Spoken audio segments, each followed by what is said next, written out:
नमस्कार, मैं अमित कुमार। थंबनेल को देखकर आप समझ ही गए होंगे कि हम बात करने वाले हैं ऐलान मोदी को लेकर के। आप सभी जानते हैं कि मोदी जी इस समय पर यूएई के अंदर है, जो कि पूरी तरह से मुस्लिम देश है। और एक मुस्लिम देश में साथियों हिंदू मंदिर का उद्घाटन करने के लिए वहां की जो सरकार है उन्होंने नरेंद्र मोदी जी को बुलाया है। आप समझते हैं कि वैश्विक स्तर पर यह काम करना कितना कठिन हो जाता है किसी सरकार को सामने।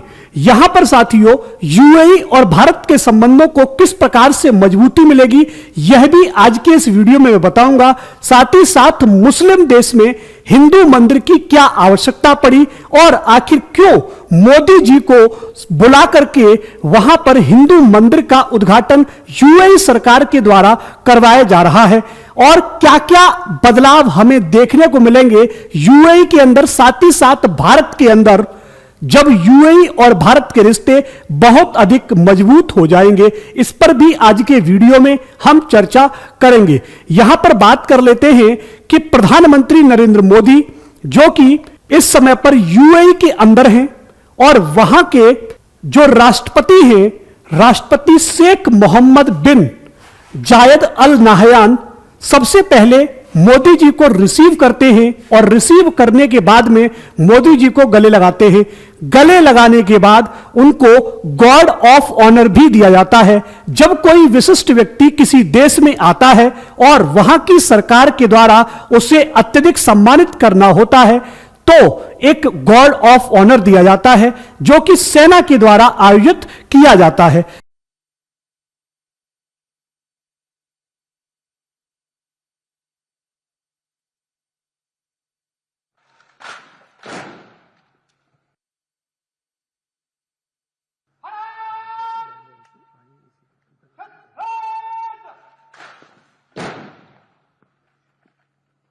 यह चीज होने के बाद में नरेंद्र मोदी जी ऐलान मोदी के इवेंट को संबोधित करते हैं और वहां की जनता के साथ रूबरू होते हैं।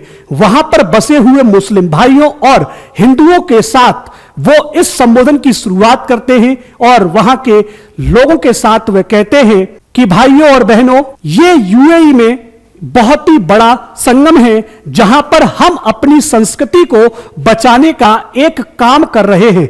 यूएई सरकार का हम तहे दिल से धन्यवाद करते हैं। वे बताते हैं कि 2015 में जब उन्होंने यह प्रस्ताव रखने का प्रयास किया तो यूएई सरकार के द्वारा सीधा सीधा कहा गया कि जहां पर आप लकीर खींच देंगे वो जगह आपको दे दी जाएगी और वहां पर आपका जो मंदिर है उसका निर्माण किया जाएगा।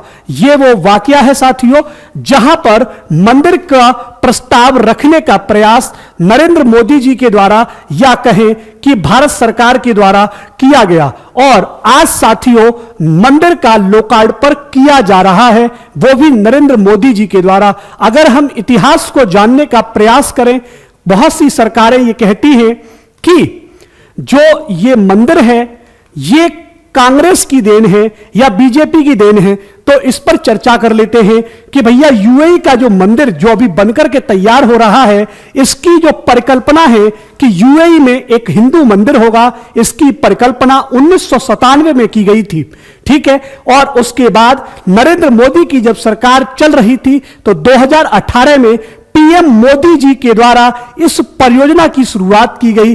फिर 2019 में मंदिर का शिलान्यास किया गया और आज साथियों 2024 आज ही के दिन साथियों इस मंदिर का पूरी तरह से लोकार्पण किया जा रहा है, उद्घाटन किया जा रहा है, जिसके लिए नरेंद्र मोदी जी यूएई की 2 दिवसीय यात्रा पर गए हुए हैं। इन 2 दिवसीय यात्रा में वो यूएई के साथ जो भी संबंध हैं, जो भी समझौते हैं, उनको करने का प्रयास करेंगे जिससे देश को विकसित करने में हमें हेल्प मिल सके या मदद मिल सके। केवल यही नहीं साथियों, यहां से जब मोदी जी की शुरुआत होती है तो मोदी जी आईआईटी दिल्ली के कैंपस में कुछ छात्रों से भी मुलाकात करते हैं। किससे करते हैं भैया? दिल्ली में जो आईआईटी है उसका एक कैंपस अबू धाबी में खोला गया है। पिछले साल ही इसकी शुरुआत हुई है। तो उनसे भी नरेंद्र मोदी जी मुलाकात करते हैं और कहते हैं कि यह बहुत बड़ा समझौता है जहां पर एक ही प्लेटफॉर्म पर हम दोनों देश, एक यूएई और भारत, अपने आप को आगे बढ़ाने का प्रयास कर रहे हैं। साथ ही साथ वो घोषणा भी करते हैं कि आगे इसी प्रकार के और भी काम किए जाएंगे। यूएई के साथ यूपीआई की शुरुआत करने की भी नरेंद्र मोदी जी के द्वारा घोषणा कर दी जाती है कि यूपीआई की शुरुआत यूएई में भी करा दी जाएगी, जिससे भारत के जो लोग यूएई में रहकर नौकरी करते हैं वे अपने घर वालों को उस यूपीआई के माध्यम से वे पैसा आसानी से भेज सकें और आपसी लेन देन कर सकें। प्रधानमंत्री मोदी, ये बात मैंने आपको बता ही दी है, ठीक है। यहां पर साथियों ब्रिटेन की जो सांसद हैं प्रीति पटेल, वे भी अबू धाबी में केवल और केवल नरेंद्र मोदी जी के द्वारा किए जा रहे इस उद्घाटन को देखने के लिए उपस्थित होती है और इस इवेंट को देखने के लिए वे बहुत ही ज्यादा उत्सुक नजर आती है। उनके द्वारा यह खुद ही बात कही जाती है। आगे यहां पर जो जो चीजें यूएई के बीच में समझौता किया गया है वो सब मैंने आपका यहां पर लिखा हुआ है। इन्वेस्टमेंट की बात की जा रही है, साथ ही साथ एग्रीमेंट की बात की जा रही है यूपीआई के साथ, जो मैंने आपको बताया। एमओयू पर डेवलपमेंट पर भी यहां पर बात हो रही है कि यूएई भारत के अंदर डेवलपमेंट करने का भी काम करेगा, क्योंकि आप सभी जानते हैं कि यूएई भारत में 7वां निवेशक है सबसे बड़ा, और भारत यूएई के अंदर तीसरा ट्रेडर है, मतलब एक तरीके से इन्वेस्टमेंट के मामले में, ठीक है। यहां पर आगे बढ़ते हैं तो एहलान मोदी का जो मैंने जिक्र किया कि क्या है एहलान मोदी। एहलान मोदी का अर्थ अरबी भाषा में अगर देखने का प्रयास करते हैं तो अहलन जो शब्द है उसका मतलब निकलता है नमस्ते, और एहलान मोदी मतलब नमस्ते मोदी, ठीक है। तो यहां पर यह बात आपकी निकल करके आती है।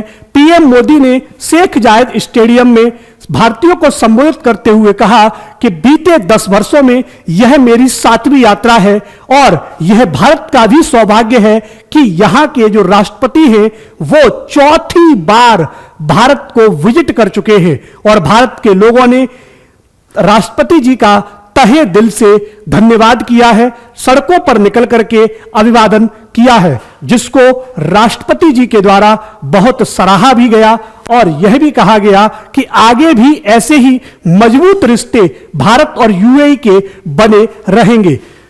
और यही आभार मोदी जी के द्वारा यूएई के लिए भी दिया गया।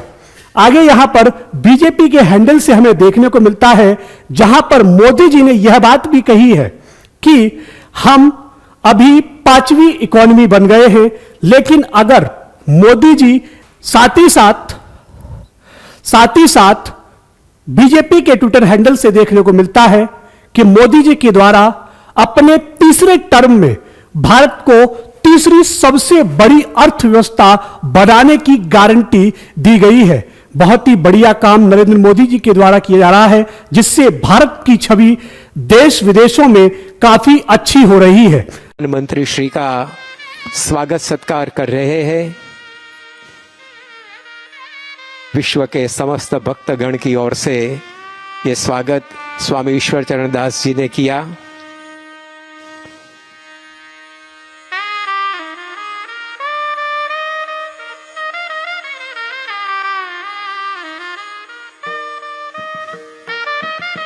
अबू धाबी के शासकों ने जो जमीन प्रदान की बीएपीएस संस्था को यह मंदिर बनाने के लिए, कुल मिलाकर 27 एकड़ भूमि पर यह मंदिर और मंदिर का परिसर खड़ा है, उसके बारे में स्वामी ईश्वर चरण दास जी माननीय प्रधानमंत्री श्री जी को अवगत कर रहे हैं।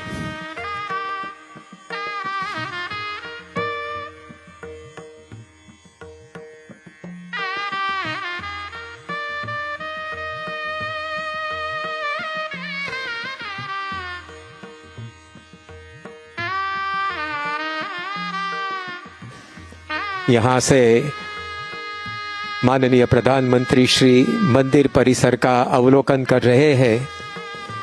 अबू धाबी के शासकों की उदारता और उनके जीवन में पनपी संवादिता की भावना, उसके कारण 27 एकड़ की ये जमीन बीएपीएस संस्था को उन्होंने प्रदान की, जिस पर यह मंदिर खड़ा है। और अब प्रधानमंत्री श्री भगवान स्वामी नारायण के चरणारविंद जहां स्थापित हुए हैं उसकी ओर अग्रसर होंगे।